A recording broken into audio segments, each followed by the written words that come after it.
My name is Basil Stiokos, and I'm the Director of Programming for Doc NYC. Welcome to this Q&A for the film Zappa. And joining me for this discussion is the film's director, Alex Winter. Thanks for being here, Alex. Thanks for having me. It's good to be here. So Alex, I just want to start with some background questions, first of all, which is one thing I'm curious about is what kind of music did you grow up with? Was Frank Zappa part of that? How old were you when you first started hearing his music? That kind of thing. Well, I grew up in a very arts-oriented household. My parents are both modern dancers, and we worked with a lot of chamber music organizations and things like that. They were in academia as well as dance. So I grew up with a mixed bag of classical and jazz and rock. I was born in the UK originally, so we always had a lot of rock around the house, but mixed in with a lot of other stuff. It was pretty eclectic. I first encountered Zappa on SNL when I was a kid, and it was a very formidable moment. It was he had this kind of punctured the culture at that time, like less like a rock and roll star and more like almost like a comedian, like a Lenny Bruce or a George Carlin or a Richard Pryor. Obviously, all of our older brothers were playing Overnight Sensation and things like that in the garage clubhouses and a hail of pot smoke. But I was younger than that, and so I didn't really get to the music in a significant way until after college. And so it's funny. So your exposure was both to the kind of political side of him as well as the musical side of him at the very beginning. Absolutely, and the humor, and the kind of the activist persona. All of that stuff. I mean, as a child of the 70s, you had the Watergate hearings on TV every night. Politics was inescapable if your family was even quasi-aware. So, and Zappa was very outspoken by then. And I found the music, I liked it, but I didn't get it. So I wasn't even when I made the film, I said this to Gail when I pitched her a take on it. I was never a Zappa fanatic, just a deep appreciator of what he did and where he fit in American culture. And so that brings me sort of like the kind of basic question of sort of like what drew you to Zappa as a subject, because you directed lots of music videos. Your documentary Downloaded was about the music industry and Napster, but you haven't done a music doc or a music biography before. And I know this isn't quite that either. It's a little different, but sort of what made you want to take on Zappa as a subject? That's funny. The essence of my pitch to Gail, which I thought she was going to show me the door, was that I really didn't want to make a Zappa doc, a music doc out of this, and I also didn't see Zappa as a rock and roll musician at all, and I really saw him as an artist, certainly a composer, I would say more of an avant-garde classical composer than a rock and roll musician, other than the fact that he played with those forms. And to me, the thing that appealed to me is I like paradoxical, conflicted characters. I think they make great doc subjects. That was my interest in Sean Fanning from the very beginning of making docs with Napster, was a character that was both, being vilified as a demon and worshipped as a hero, and he was neither of those things and all of those things. And Zappa's similar, but of course Zappa, the difference to me, which I found very compelling, was that this was a man who came up in incredible times in American cultural history, was an artist trying to make art during that time, a very challenging time to try to make art. And I was interested in the consequences of a person who's that driven, who makes a decision to be an artist at that period, and what that does to you as a human being. But then you have this amazing other side to him, which was that at the same time, he was fully committed to the times in which he lived. He's not like your typical rock musician. He was just like, I'm in my ivory tower playing my guitar, man. He was like out doing voter drives. I mean, literally out doing. He was going to Russia and Czechoslovakia and fighting the Senate. Very strange character, to have all of those things bundled up in one person. And so I thought that would be a compelling story to tell. And I'm assuming, there have been other films that kind of are about Zappa. There was one recent, a few years back that was at Sundance about sort of his relationship to the media specifically. But this is a much more comprehensive look at larger, as you just said, like the larger issues around him, the larger interests that he had as well. I guess the question is kind of like, why wasn't there another film like this before? Was the family just that protective of kind of how they wanted him to be portrayed? I think largely yes. I think I think what Gail said to me, we became quite close before she passed away. She died of cancer about 5 years ago. And she said that two things made her, agree to mine. The first and foremost was that I came to her not as a Zappa fanatic. I came to her, with a deep appreciation for him, but not. I did not. I had issues with him too. There were things about his personality that rubbed on me a little bit, and I was very honest with her about that. Some of the misogynistic aspects, some of the, certain ways in which he conducted himself, quite famously, that I found a little unappealing. But I think she liked the fact that I wanted just to look at the life of an artist, and what the sort of personal and political consequences of that are on that person, and that I think that thesis appealed to her. I think she'd been mostly pitched life stories of Zappa as this sort of noodly guitar rock hero. And I don't think she saw him that way either, which I honestly didn't know before I met her. But I also think that the family was quite protective, and they had been through and she had really been through an enormous amount. They had kind of had their whole catalog stolen from them by one label, and she's spent 20 years fighting that label to get the catalog back. And she'd really been through it after his death. So I also think they were very preoccupied with preserving the music, and they were less concerned about his legacy, as the narrative would go. And speaking of preserving the music, I mean, a big part of this project for you is the archive and sort of preserving and archiving the vault, right? I guess there's lots of questions here, but I think I'd love to sort of know your if you could describe like your first experience of gaining access, and were you intimidated? Was it like more like you were a kid in a candy store? Like, how long were you there the first time that you were able to go through it, and what was that process like for you?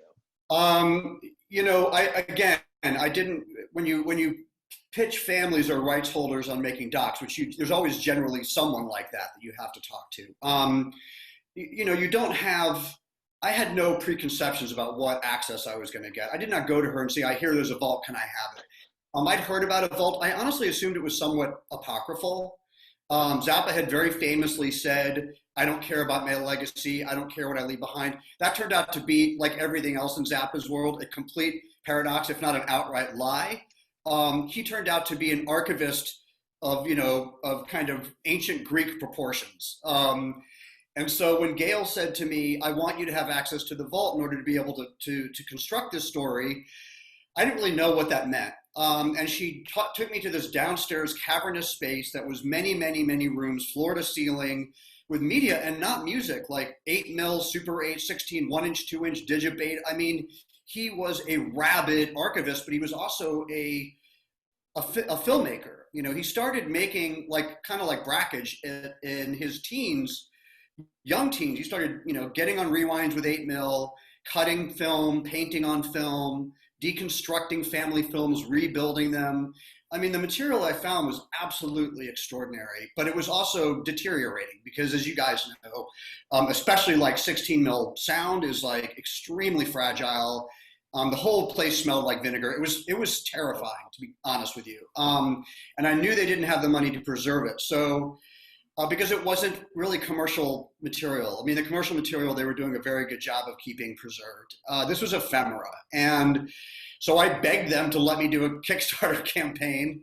And we, very luckily raised a ton of money. And we spent about $1 million in 2 years on an exhaustive preservation process. And my team is there's 5 of us. We're a little production company. And we had to go out and find, a multitude of proprietary preservation company. It's mom and pop, someone who built their own 16mm transferring, someone who just does 1-inch, someone who just does 2-inch.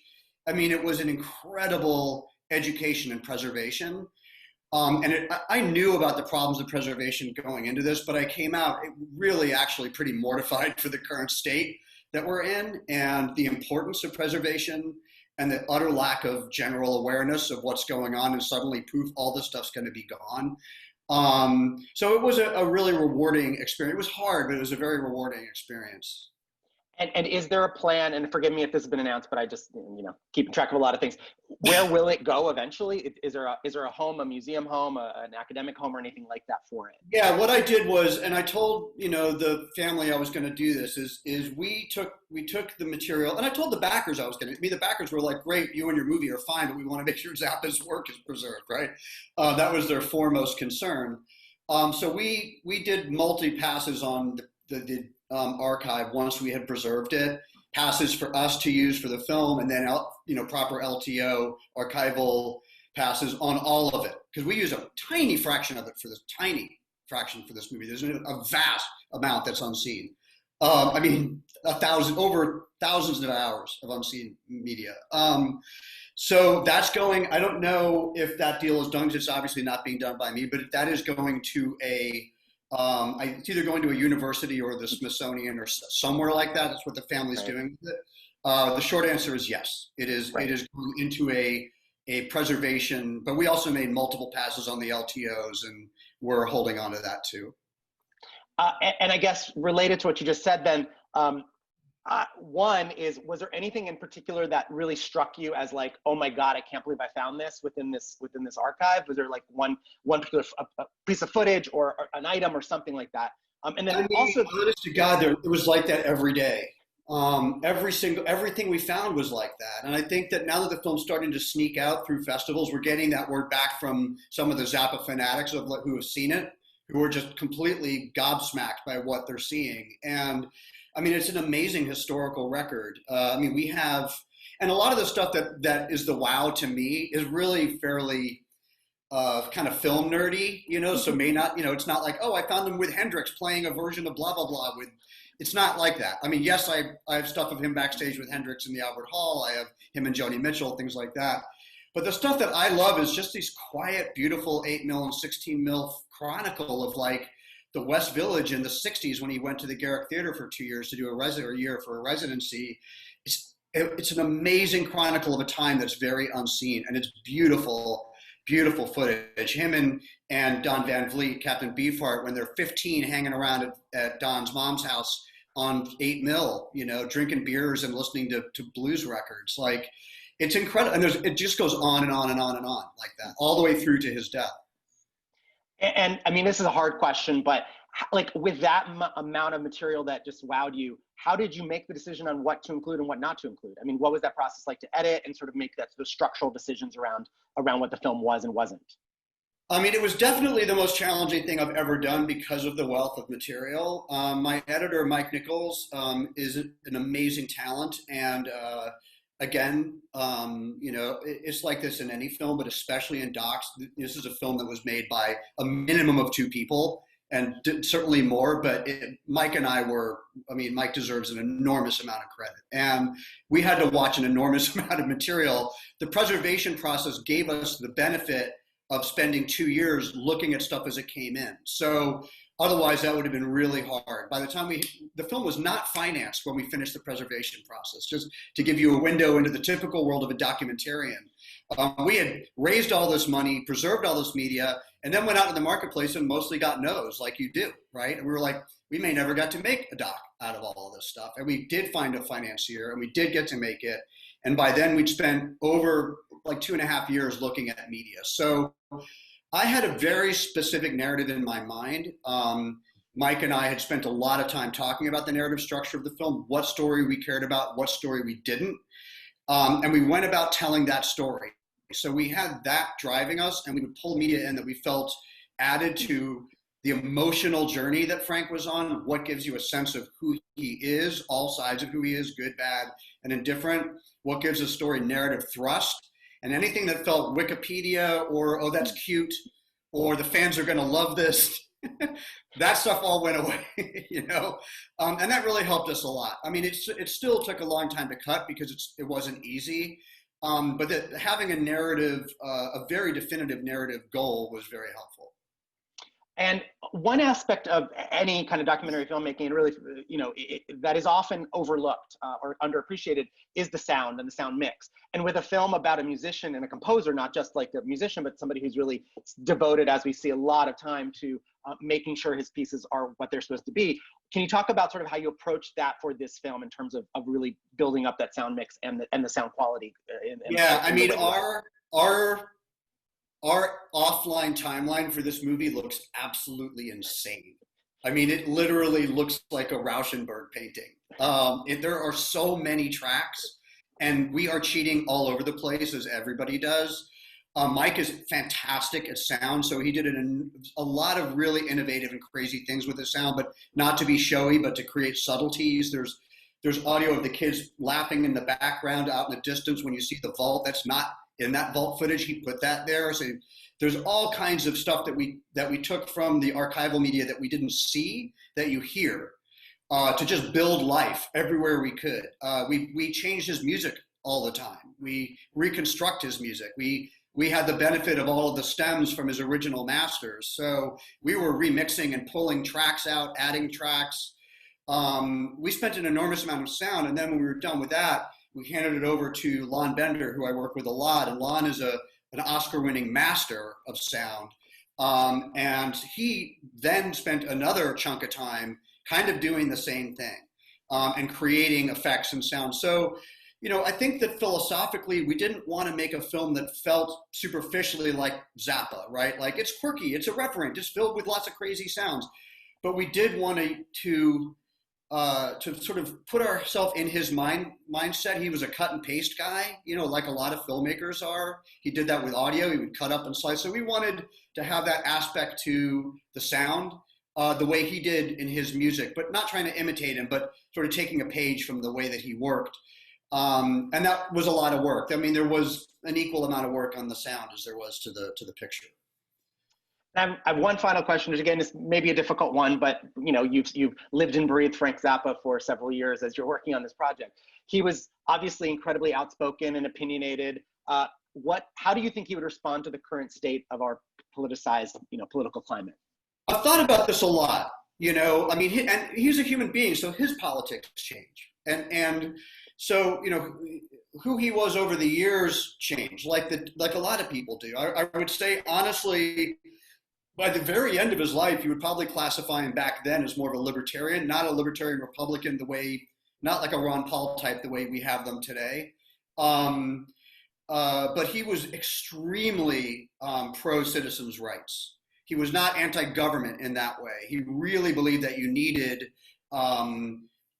constitutional law to matter, and that the people needed to be able to vote, and that voting should not be suppressed, and that the rights of citizens should be absolutely upheld.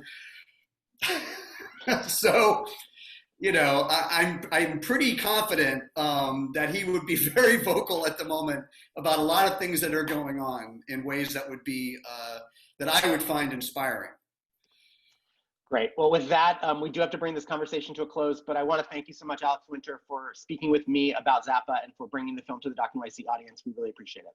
Oh, we love you guys, so it's really an honor for us to have the film there. Great. Thank you.